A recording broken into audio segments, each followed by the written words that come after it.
Hi, Nicole. How you doing? So I was reading your writing, and I think it's interesting that you say this was your third choice of the other two didn't feel right, and that's really irrelevant. Now, remember last week when we went through blending modes, and we kind of looked at blending modes, and we thought after some experimentation, we came to the conclusion that not every image is suitable for using blending modes. I mean, you really have to have some inherent pixel differences in order to mix and blend the characteristics of one image with another. So not all images work with blending modes.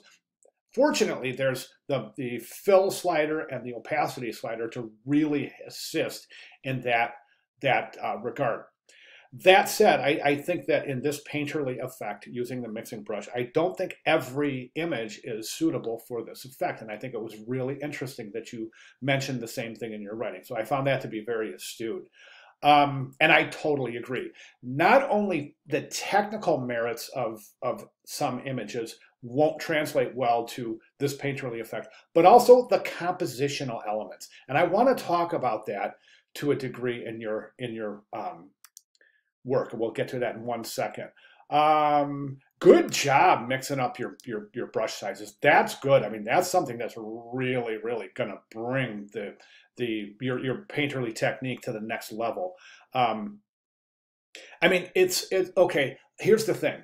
Now, the mixing brush is not for what we call lazy designers. Lazy designers are those designers that you can tell by the work that they're looking for a one-click fix, very minimal effects.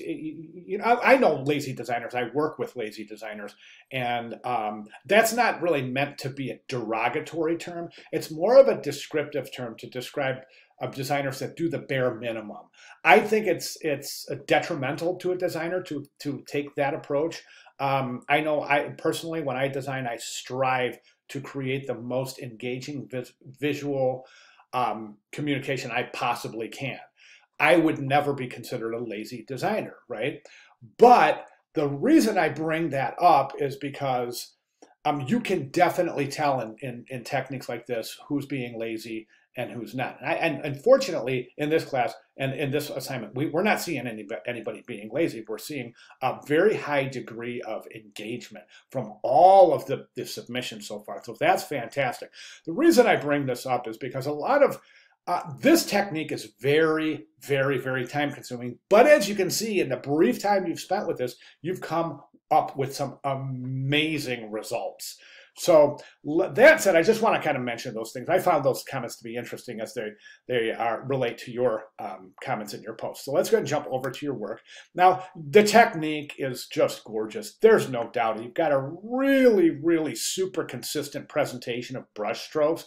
And those brush strokes have created this really kind of almost tactile nature. Like you can almost reach out and touch the texture in this piece. And that's incredible. And to a high degree, that's one of the most advantageous features in all of the mixing brush. And I just want to mention the mixing brush is a game changer in Photoshop. Before this was introduced, we had to use proprietary software to create this type of effect. So love these areas right here. I love the subtlety of the fingernails just indicated by a change in hue and brush stroke.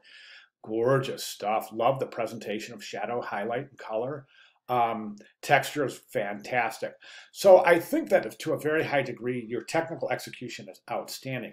I don't think this is the best image in the world to depict here because to use here, and that's okay. You don't have to do anything. This is a great job, really great job.